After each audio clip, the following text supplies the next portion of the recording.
welcome back, and today we talk about another part of music that very few listeners will know. Now this is Russian shoegaze, and it came onto the scene becoming entangled with the political climate in Russia, all the way from the end of the Soviet Union to the war in Ukraine. In order to understand the plight, we've got to travel back to the late 1980s and early 1990s. This was a moment in which Russia was experiencing tremendous amounts of change.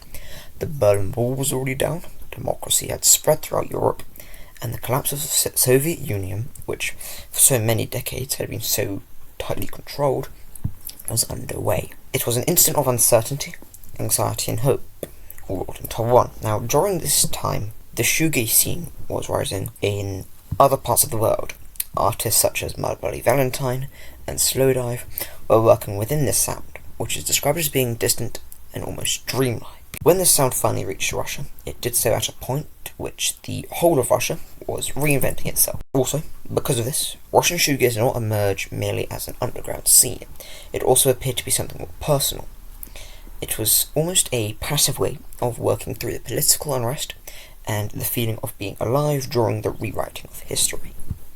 Musicians from Russia also began to develop their variation of the shoegaze sound, which at times combining this with the dreamy sound, as well as other moods, ones which were reflections of the social and political influences they were under. It wasn't necessarily defined, but it had a tone of emotional resistance, the type that is generated by people trying to restore their identity in the middle of national disintegration. And yet, this link between shoegaze and political pressure hasn't disappeared over the years. In fact, this link has reappeared very clearly in recent times.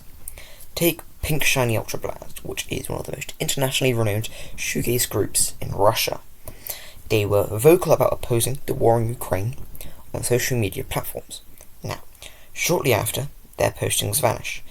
Not deleted by them, but almost as if they were erased. But as the political climate grew tighter, vocal protest became dangerous. Ultimately, the musicians took their leave of Russia and relocated to the United States.